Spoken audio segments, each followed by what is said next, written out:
sebentar fungsinya. Nah, jadi yang pertama itu di sini ada bagian piston ya. Yang pertama tuh ada komponen pistonnya.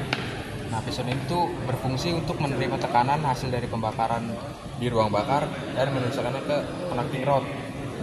Yang ini namanya connecting rod untuk menggerakkan crankshaft. Nah, selain itu piston juga itu fungsinya untuk membantu mengatur masuk dan keluarnya gas pembakaran serta menjaga kompresi. Nah, lanjut ke connecting rodnya. Connecting rodnya itu berfungsi untuk menghubungkan piston pada crankshaft. Selain itu juga berfungsi untuk mengubah gerakan naik turun atau liner ya dari piston menjadi gerakan memutar pada poros engkol. Lalu di sini ada bearing cap.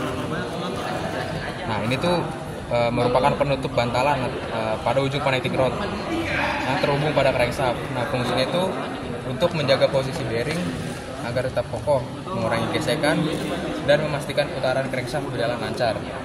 Nah, di sini ada snap ring.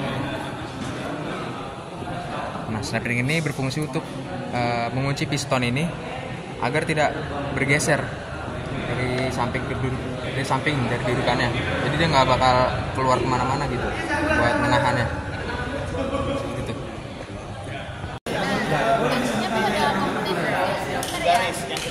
Fungsinya untuk menyaring kotoran dan partikel asing dari bahan bakar sebelum masuk ke sistem injeksi atau karburator sehingga bahan bakar yang masuk ke ruang bakar itu bersih.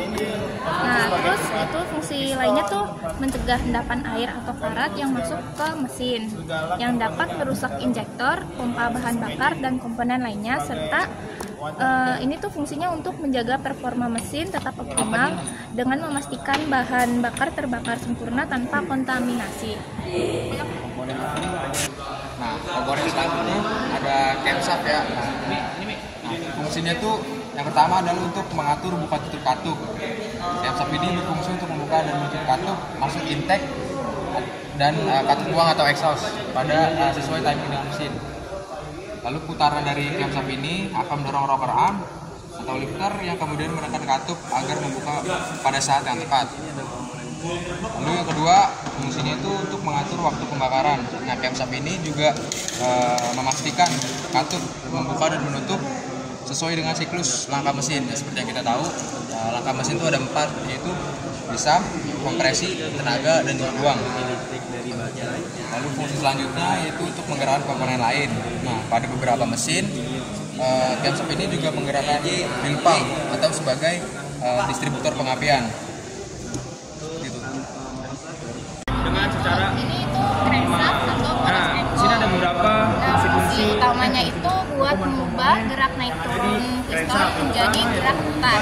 Saat piston bergerak naik turun kan akibat pembakaran, crankshaft itu mengubah gerakan linear ini menjadi gerakan putaran yang digunakan untuk memutar roda kendaraan dan komponen mesin lainnya. ada namanya arm. Nah, lanjutnya itu ada meneruskan tenaga ke transmisi. Putaran dari crankshaft itu diteruskan ke flywheel dan kemudian ke transmisi untuk akhirnya memutar roda. Sekian berapa? Nah, yang ketiga itu menggerakkan komponen mesin lain. Crankshaft juga menggerakkan camshaft melalui timing belt atau chain, oil pump, dan alternator. Nah, ada radiator. Fungsinya itu yaitu untuk meningkatkan cairan pendingin atau coolant yang telah menyerap panas dari mesin. Lalu ada juga untuk menyerap panas keluar ke udara luar melalui sirip-sirip radiator. Dan juga fungsi radiator ini untuk mencegah suhu agar tetap stabil, seperti ya mencegah overheat dan memastikan pembakaran tetap efisien. Lalu untuk melindungi komponen mesin dari kerusakan akibat suhu berlebih. Nah, beberapa komponen dari radiator tuh sini ya, seperti ini tuh merupakan sirip-sirip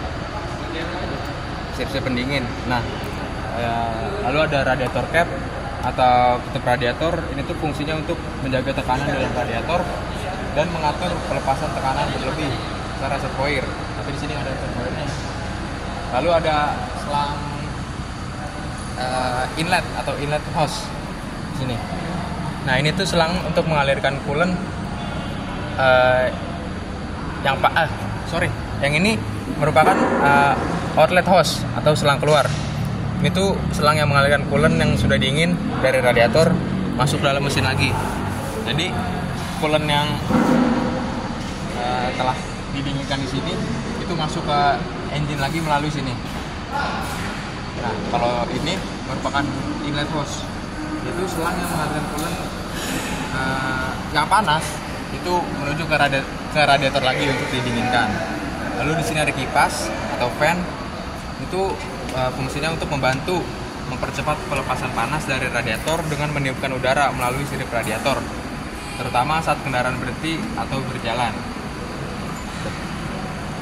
Ini namanya tuh gasket ya. Gasket itu lembaran tipis yang dipasangnya tuh di antara dua permukaan logam, di antara blok silinder sama kepala silinder. Nah, contohnya tuh kayak di sini nih ya. Nah, fungsi gasket ini untuk mencegah kebocoran, menutup celah antara dua komponen mesin agar tidak terjadi kebocoran gas, oli, dan air atau coolant.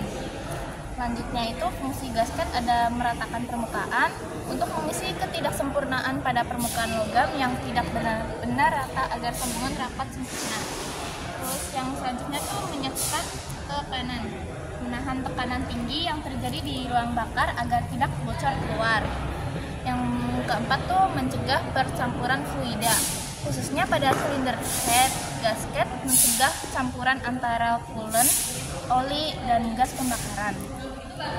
Nah ya, motor starter, fungsi utamanya itu sebagai penggerak awal mesin. Nah, selanjutnya itu mengubah energi listrik menjadi energi mekanik. Motor starter menggunakan arus listrik dari aki untuk memutar poros engkol atau crankshaft melalui flywheel. Selanjutnya tuh fungsinya untuk memutar mesin pertama kali. Karena mesin tidak bisa langsung menyala sendiri, motor starter memutar crankshaft hingga terjadi proses hisap, kompresi, pembakaran, dan akhirnya mesin menyala. Nah, selanjutnya itu mengaktifkan sistem pembakaran awal. Dengan memutar crankshaft, motor starter memicu injeksi bahan bakar dan pengapian awal hingga mesin dapat bekerja secara otomatis. Selanjutnya ada turbocharge. Di sini fungsinya itu yang pertama untuk meningkatkan tenaga mesin.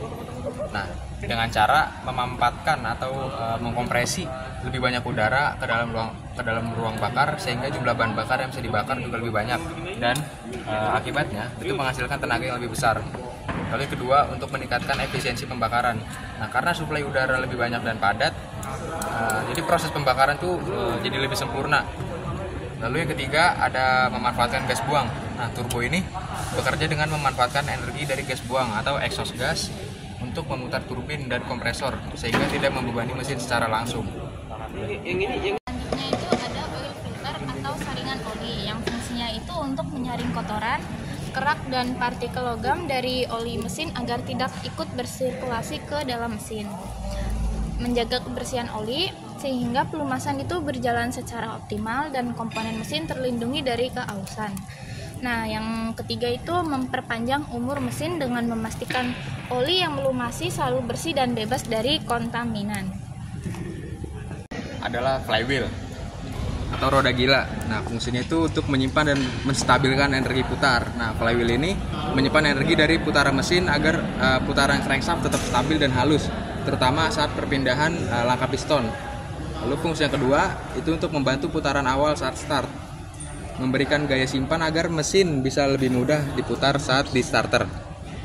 Lalu yang ketiga itu sebagai dudukan ring gear.